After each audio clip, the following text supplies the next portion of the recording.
जननी जन्मभूमिश्च स्वर्गादपि गरीयसी स्वर्गादपि गरीयसी ये तल्ली निन्नु कन्नदो आ तल्लिनी कन्न భూమి గొప్పదిరా. ఇది దేశభక్తిని పెంపొందించే ఒక గొప్ప సినిమా పాట అని మనకి తెలుసు. కానీ ఈ మాటలు శ్రీరామచంద్రుడివి అని కొందరికి మాత్రమే తెలుసు.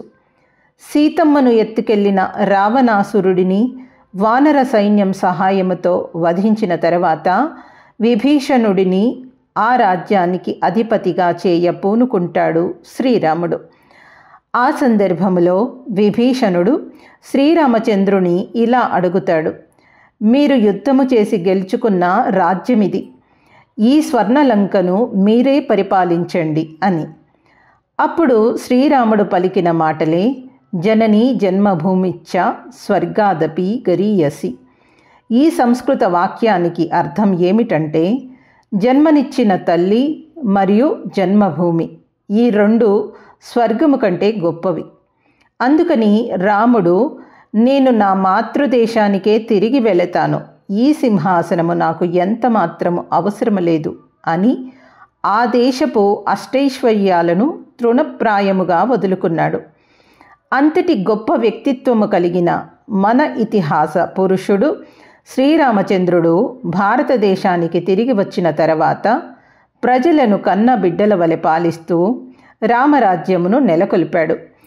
అతని ఖ్యాతి దశ దిశల వ్యాపించి ఊరూరా ప్రజలు అతని విగ్రహాలను గుడులలో ప్రతిష్ఠించి అతన్ని కొలవడం మొదలెట్టారు. అంతటి గొప్ప మహనీయుని పట్టాభిషేక మహోత్సవమును అప్పటి నుంచి శ్రీరామనవమి పర్వదినముగా ప్రజలంతా ప్రతి ఏటా జరుపుకుంటున్నారు. ఈ నేపథ్యములో మన పండుగలు అనే శీర్షికన నేను చేస్తున్న వీడియోలలో భాగంగా ఈరోజు మనము శ్రీరామనవమి యొక్క విశిష్టత, రాముని యొక్క గొప్పతనము, రామాయణములో చేరిన ప్రక్షిప్తములు, మన ఇతిహాస నాయకీ నాయకుల వ్యక్తిత్వముపై పాశ్చాత్యులైన అన్యమతస్థులు చల్లిన బురద, మన మెదడులలో చొప్పించిన భ్రమలు, ఇలా వీటన్నింటి గురించి ఈ వీడియోలో నేను చర్చించబోతున్నాను. ఈ వీడియోలో నేను చెప్పే అంశాలకి మూలము మహర్షి వాల్మీకి రచించిన ప్రామాణిక గ్రంథరాజము అయిన విశుద్ధ రామాయణం. ముఖ్యంగా దానిలోని భూమిక చదివిన తర్వాత రాముని పట్ల నాకు ఉన్న పలు సందేహాలు నివృత్తి అయ్యాయి. గతంలో కంటే నాకు రాముని పట్ల ఉన్న భక్తి 100 రెట్లు ఎక్కువ అయ్యింది. మీలో కూడా ఈ వీడియో చూసిన తర్వాత అదే జరుగుతుందన్న నమ్మకము నాకుంది. సంస్కృత భాషలో అనుష్టుప్ ఛందస్సులో వాల్మీకి ఉత్కృష్ట స్థాయిలో రాసిన రామాయణాన్ని పలు ప్రాంతీయ భాషల్లోకి వివిధ కవులు అనువదించారు. ఇలా అనువదించే సమయంలో కొంత కాల్పనికతను, అద్భుత రసాన్ని మేళవించారు. ఆ తర్వాతి కాలంలో రామకథను గానము చేసేటప్పుడు, దాన్ని సినిమాగా, సీరియల్లుగా తీసేటప్పుడు కథకులు, దర్శకులు ఈ ప్రాంతీయ రామాయణాలని ఆధారంగా చేసుకున్నారు.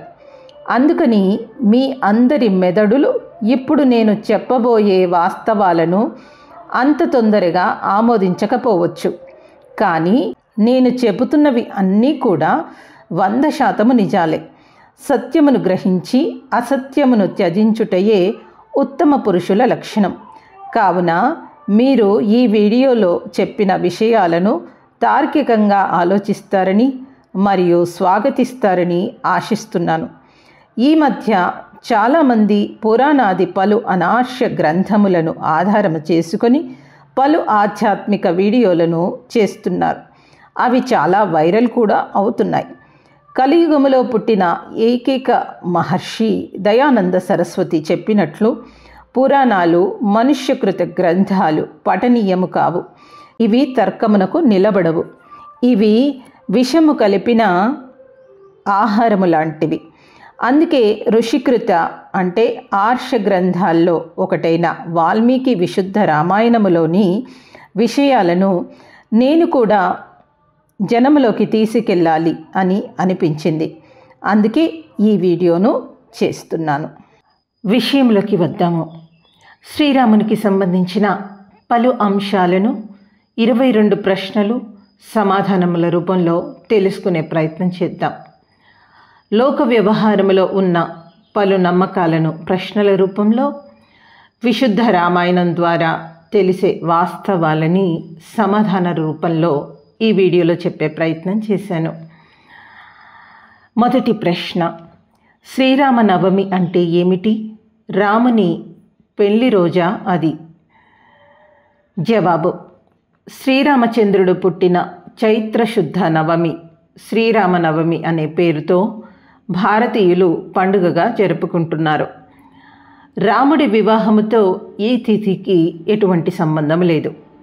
కానీ రాముని 51వ ఏట అతని పుట్టినరోజున పట్టాభిషేక మహోత్సవం జరిగింది. అప్పటి నుంచి శ్రీరామనవమిని పండుగగా జరుపుకునే ప్రథ మొదలయ్యింది. రెండవ ప్రశ్న, రాముడి గురించి తెలిపే ఆధారాలు ఏవి? అతను నిజంగా ఉన్నాడా? జవాబు, రాముని జీవిత చరిత్రను తెలిపే గ్రంథము రామాయణము. దీనిని వాల్మీకి రచించాడు. ఇది ఆది కావ్యముగా ప్రసిద్ధిగాంచింది. ఇది ఇతిహాస గ్రంథము. హిందూ మహాసముద్రములో నీట మునిగిన రామసేతు కూడా రాముడు ఉన్నాడనడానికి నిదర్శనము. ఇతిహాసము అంటే ఇతి ప్లస్ హ ప్లస్ ఆసహ, ఇలా నిశ్చయముగా జరిగిందని అర్థము. మూడవ ప్రశ్న, వాల్మీకి బోయవాడ లేక దారి దొంగ? సమాధానము, కాదు. వాల్మీకి ఒక ఋషి. ఇతని తండ్రి కూడా ఒక ముని. సాంగోపాంగముగా వేదాలను చదివిన మహావిద్వాంసుడు. నాలుగవ ప్రశ్న, వాల్మీకి రామాయణాన్ని ఎప్పుడు రాశాడు? 500 సంవత్సరముల క్రితమా? జవాబు, రాముడు రావణాసురుని చంపి సీతను గైకొని అయోధ్యకు తిరిగి వచ్చి పట్టాభిషేకుడు అయిన సమయంలో రాముని జీవిత గమనాన్ని తెలిపే రామాయణం అనే గ్రంథాన్ని వాల్మీకి రచించాడు. ఇదంతా జరిగి 1,81,49,125 సంవత్సరములు గడిచిపోయింది. ఐదవ ప్రశ్న, రాముని కథనే రాయాలని వాల్మీకి మహర్షి ఎందుకు అనుకున్నాడు? వాల్మీకి ఋషి వేదాలకు అనుకూలంగా ఒక ఇతిహాసాన్ని రచించడం కోసం తపస్సు చేశాడు.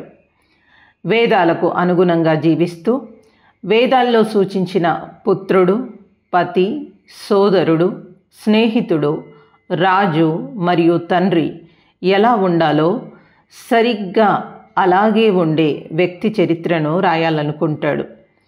తను రాసే కావ్యములో కథానాయకుడు ఎలా ఉండాలి అంటే 3 లోకాలలో 3 కాలాల్లో అలాంటి మర్యాదా పురుషోత్తముడు ఇంకొకరు లేరు, ఉండబోరు అనిపించాలి.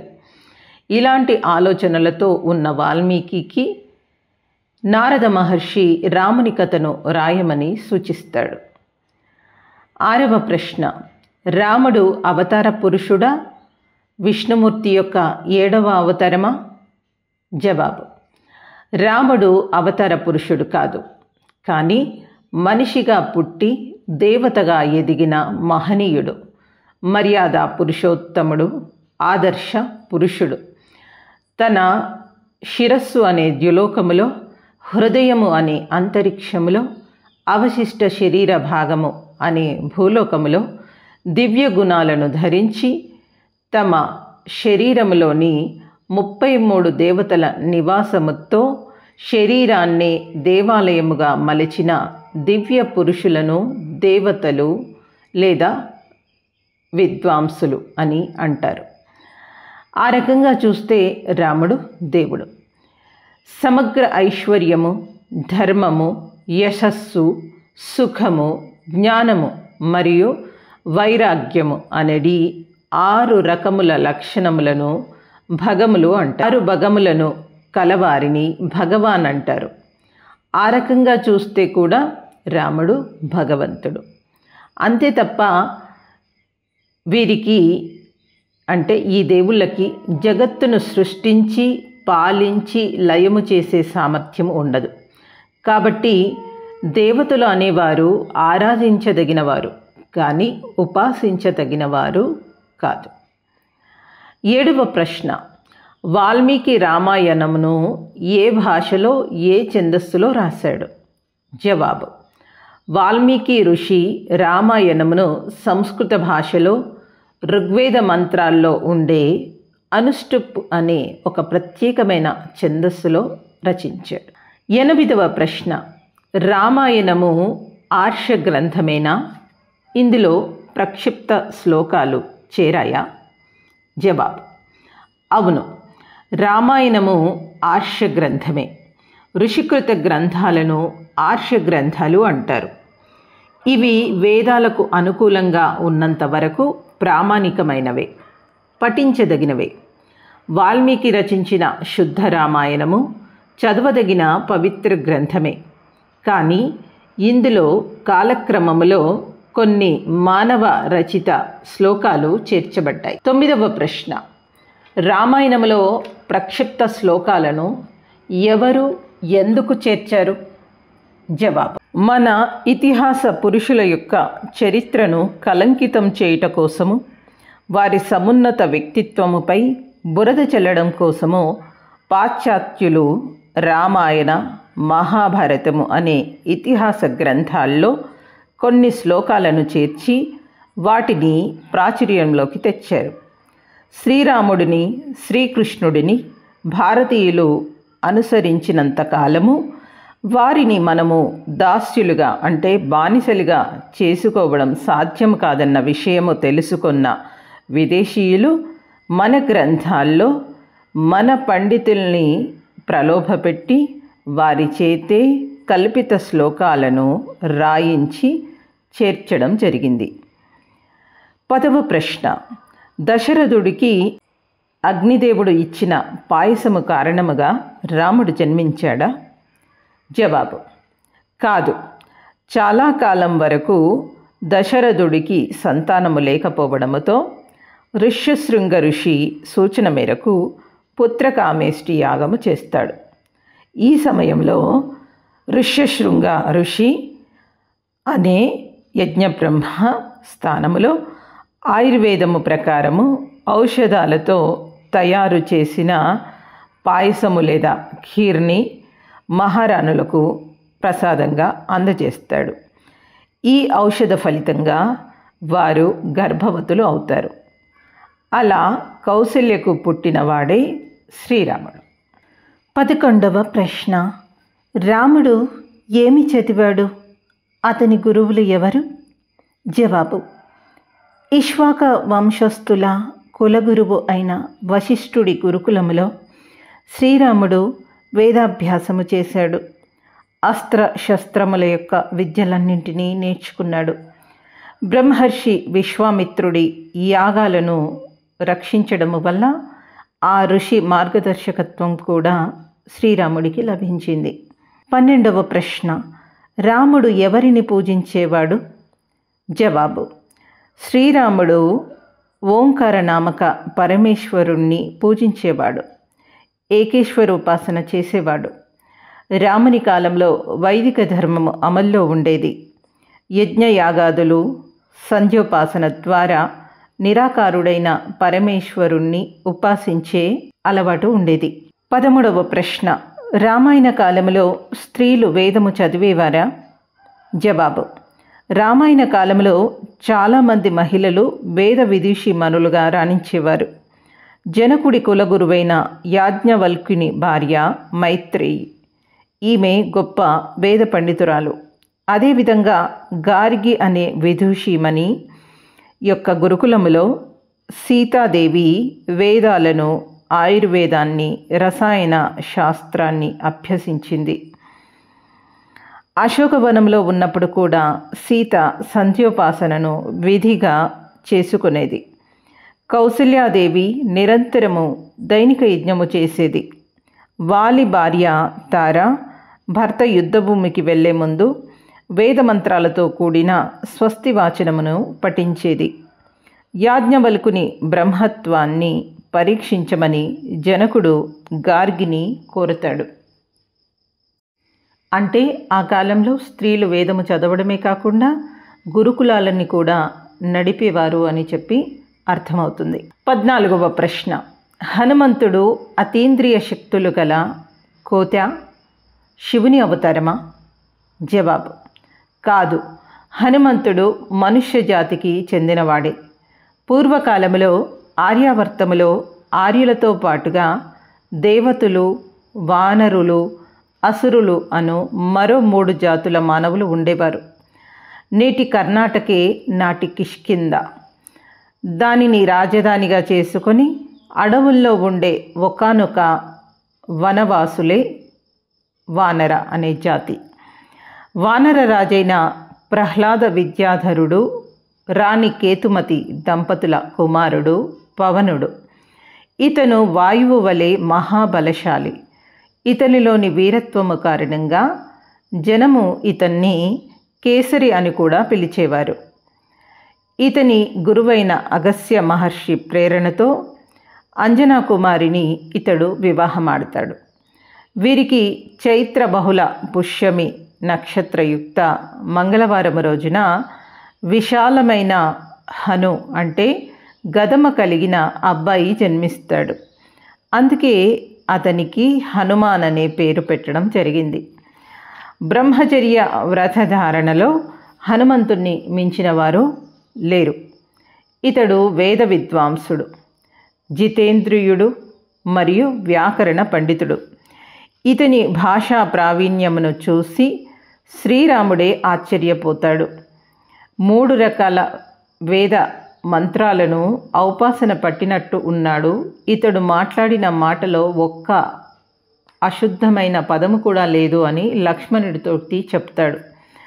అలాంటిది ఆంజనేయుడిని కోతి అనడము అనేది చాలా పెద్ద పొరపాటు.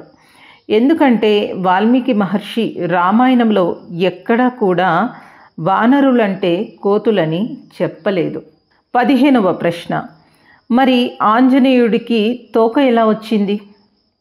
జవాబు: ఆంజనేయుడు వానర జాతికి చెందినవాడు కావున వారి జాతికి చిహ్నమైన లాంగూలము అనే ఒక ఆభూషణమును మగవారు నడుముకి మొలతాడు వలె అంటే మేకల వలె కట్టుకుందురు. అందుకే తార, అంజలి వంటి స్త్రీ వానరులకు ఈ తోక కనిపించదు. వాలి విలువిద్యలో నిష్ణాతుడు. నలుడనే వానరుడు ఇంజనీరు. సుషేణ అనే వానరుడు గొప్ప వైద్యుడు. యువరాజు అంగదుడు కత్తిసాము మరియు గదాయుద్ధంలో నేర్పరి. వీరంతా కోతులు అయితే యుద్ధం ఎలా చేసి ఉంటారు? మహర్షి అగస్త్యుడు హనుమంతుడిని తన గురుకులములో వేద విద్యలతో పాటుగా అస్త్రశస్త్ర విద్యలను నేర్పి వీరాది వీరుడిగా తీర్చిదిద్దాడు. అందుకే అగ్నికి వాయువు తోడైనట్లుగా శ్రీరామునితో హనుమంతుడు జత కలిసి రావణుణ్ణి అతని సైన్యాన్ని మట్టుపెట్టగలిగారు. ఇక 16వ ప్రశ్న చూద్దాం. హనుమంతుడు ఆకాశంలో ఎగురుతూ సముద్రాన్ని దాటాడా? జవాబు: లేదు. హనుమంతుడు వేదాలలోని ధనుర్విద్యల ఆధారంగా విమానాన్ని తయారు చేసుకునేవాడు. దాని సహాయంతోనే సముద్రాన్ని దాటి లంకా నగరాన్ని చేరుకోగలిగాడు. రావణాసురుడిని రాజ్యంలో కూడా ప్రజలు వేద స్వాధ్యాయము చేసేవారు. వారి వద్ద పుష్పక విమానము వంటి భూమి, ఆకాశము, నీటిలో ఏకకాలంలో నడిచే వాహనాలు ఉన్నాయని వాల్మీకి తన రామాయణంలో వర్ణించాడు. ఋగ్వేదాది భాష్య భూమిక అనే ఒక గ్రంథం ఉంటుంది. దాన్ని మహర్షి దయానంద సరస్వతి రాశారు. అందులోపట వేదమంత్రాల్లోపట ఇటువంటి వాహనాల ప్రసక్తి ఉంది అని చెప్పడం జరుగుతుంది. అయితే ఈ వాహనాల్ని రూపొందించుకోవడము, విమానాల్ని తయారు చేసే టెక్నాలజీ అనేది ఎవరైతే వేదాలను బాగా చదువుతారో వారికి ఆ గూఢమైన రహస్యాలని తెలుసుకుంటారో వాళ్ళు తయారు చేయగలుగుతారు అని దీని అర్థము. హనుమంతుడు యోగము ద్వారా అష్టసిద్ధులను సాధించాడు కాబట్టి అనిమ, మహిమ అనే విద్యలను ప్రదర్శిస్తూ శత్రువులతో యుద్ధము చేసేవాడు. 17వ ప్రశ్న, రావణాసురుడు 10 తలలున్న రాక్షసుడా? జవాబు: కాదు. అసుర జాతికి చెందిన మానవులు లంకలో ఉండేవారు. లంకకు అధిపతి అయిన రావణాసురుడు చతుర్వేదములను చదివాడు కాబట్టి ఇతనికి బ్రహ్మ అనే బిరుదు లభించింది. అందుకే రావణ బ్రహ్మ అంటారు. అతని యొక్క ఆజ్ఞను 10 దిక్కుల్లోని ప్రజలు అమలు చేసేవారు కాబట్టి అతన్ని దశానుడు అని కూడా పిలిచేవారు. 18వ ప్రశ్న, జటాయువు, జాంబవంతుడు, గరుత్మంతుడు జంతువులా?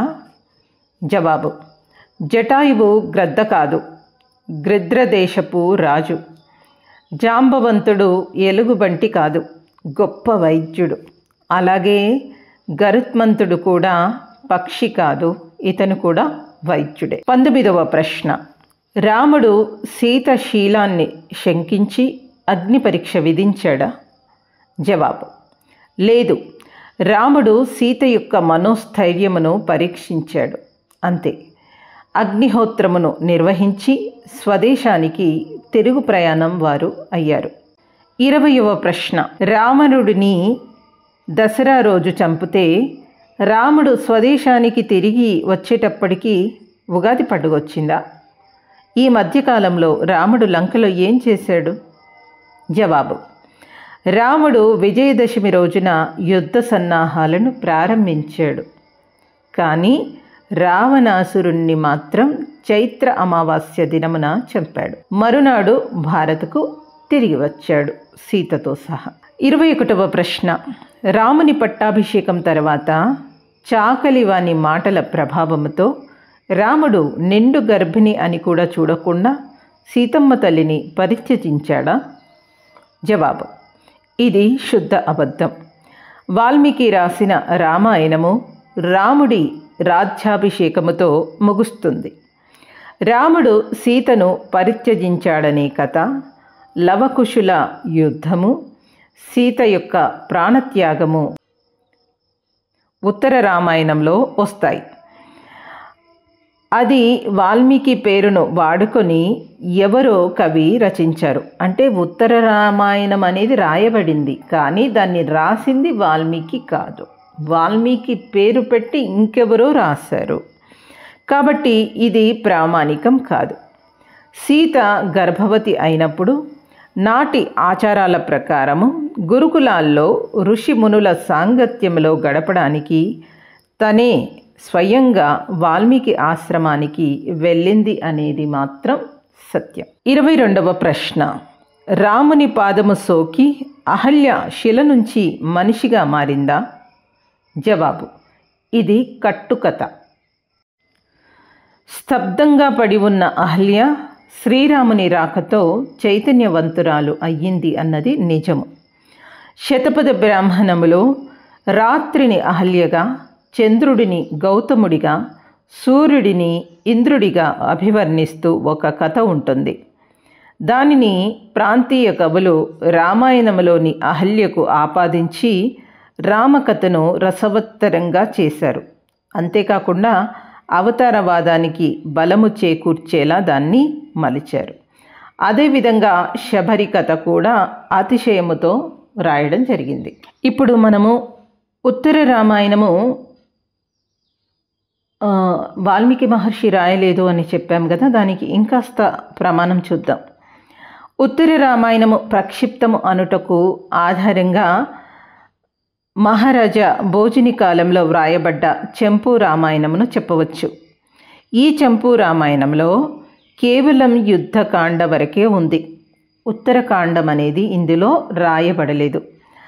అలాగే ఇటలీ పండితుడైన గౌరేషియా రాసిన అనువాద రామాయణంలో కూడా 6 కాండాలే ఉన్నాయి. 7వది అయిన ఉత్తరకాండం అనేది లేదు. అంతేకాక ఉత్తర రామాయణంలోని శ్లోకాలు అనుష్టుప్ ఛందస్సు లోపట లేవు. రచనా శైలిని బట్టి కూడా ఉత్తరకాండమును వాల్మీకి రాయలేదని ఘంటాపదంగా చెప్పవచ్చు. చిట్టచివరిగా మనం గ్రహించాల్సింది ఏంటంటే, శ్రీరామచంద్రుని వ్యక్తిత్వం అనేది మచ్చలేనిది. అతని చరిత్ర అద్వితీయమైనది. అన్య దేశస్థుల ప్రభావముతో చేర్చబడిన ప్రక్షిప్త శ్లోకాల కారణంగా ఏవైతే కథనాలు ప్రచారం అయ్యాయో వాటి నుంచి బయటపడాలి అంటే శుద్ధ రామాయణమును మనము చదవాలి. చాలామంది కవులు రామాయణ గ్రంథాన్ని అనువదిస్తూ టీకాలు వ్రాసే క్రమంలో కల్పవృక్షము స్థాయి నుంచి విషవృక్షము స్థాయికి ఆ కావ్య ఔచిత్యాన్ని దిగజార్చారు. ఇది చాలా దురదృష్టకరం. ఇప్పటికైనా మన ఆదర్శ పురుషుడైన శ్రీరాముని నిజ చరిత్రను తెలుసుకొని దాన్ని ప్రచారం చేసే ప్రయత్నం చేద్దాం. సకల విశ్వమందు గల ఉచ్చకోటి కావ్యములలో వాల్మీకి రచించిన రామాయణ కావ్యము సర్వోత్తమమైనది. ఆస్తికత, ధార్మికత, ప్రభుభక్తి, ఉదాత్తమ గుణాలు మరియు దివ్య గుణములు, ఉన్నత నైతిక ఆదర్శముల వర్ణన ఈ కావ్యమునందు లభించును. ఇది ఏ దేశ సాహిత్యాన్నైనా సవాలు చేయగల స్థితిలో ఉంది. శ్రీరామచంద్రుని ఖ్యాతి ఖండాంతరములకు యుగ యుగములకు పాకింది అనడానికి నిదర్శనంగా కొన్ని విషయాలు చెప్పుకుందాం. హిమాలయముల నుంచి వింధ్యాచలము వరకు, గంగానది నుంచి కావేరి వరకు అంతటా రామనామమే మారుమ్రోగుచుండును. పంజాబు, సింధు, కన్యాకుమారి, రామేశ్వరముల వరకు, తూర్పు, పశ్చిమ, ఉత్తర, దక్షిణముల ఏ ప్రదేశమునకు పోయినా అంతటా శ్రీరాముని గురించిన స్మృతులు నిండి ఉన్నవి. నేటి పాకిస్తాన్లో ఉన్న తక్షశిల, లవపూర్ అనగా ఈనాటి లాహోర్, కుషపుర అనగా ఈనాటి కసూర్లో మర్యాద పురుషోత్తమ శ్రీరాముని ఆయన వంశజుల స్మారకములు. కవులు, మహాత్ములు రామకథను సంప్రదాయమునకు చెందినదిగా కాకుండా చేయడం వలన బౌద్ధులు, జైనులు కూడా రామకథను గానము చేస్తున్నారు. గోండులు, భిల్లులు మున్నగు శిక్షిత, అశిక్షిత వర్గముల వారు కూడా రామకథను గానము చేయుదురు. శ్యామ, అనామ, జావా, కంబోడియా, ఇండోనేషియా, మలయాసియా దేశాలలో కూడా రామకథ ప్రాకింది. మెక్సికోలో రామ, సీతల పేర్లతో ఉత్సవములు, ఊరేగింపులు జరుపుచుందురు. ఈజిప్టు దేశపు రాజులు శ్రీరాముని పేర్లు పెట్టుకుందురు.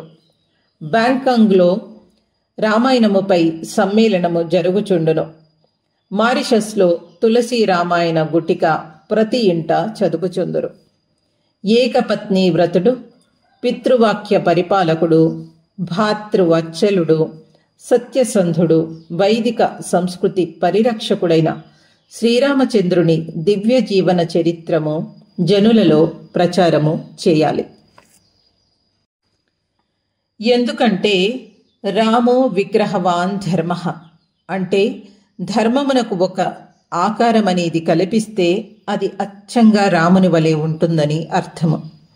అంటే ధర్మాన్ని పోస్తే అది శ్రీరాముడే అవుతుంది. అంతటి గొప్పవాడైన రాముడిని మనము తప్పక ఆరాధించాలి. అతని మార్గాన్ని అనుసరించాలి. విగ్రహము అంటే ఆ వ్యక్తిలోని విశేషమైన గుణములను గ్రహించి మనము కూడా అతనిలా మారే ప్రయత్నము చేయడానికి కావలసిన ప్రేరణను పొందడము అని నా అభిప్రాయం.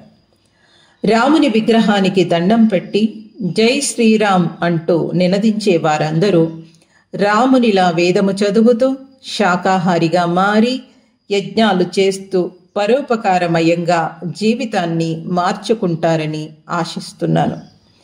నేను ఈ వీడియోలో ఏవైతే 22 సత్య విషయాలను క్లుప్తంగా చెప్పానో భవిష్యత్తులో ఒక్కో అంశముపై మరింత వివరణాత్మకంగా షార్ట్ వీడియోస్ని చేస్తాను. ఇప్పటి నుంచి మన రాముడిని, సీతమ్మను, హనుమంతుడిని ఎవరైనా విమర్శిస్తే ధీటుగా సమాధానం చెప్పుదాం. నా వీడియో నచ్చినట్లయితే లైక్ చేసి షేర్ చేయండి. మంచి విషయాలను అందరికీ చేరాలి అంటే మీ చొరవ అత్యంత ఆవశ్యకమైనది. ఓం స్వస్తి.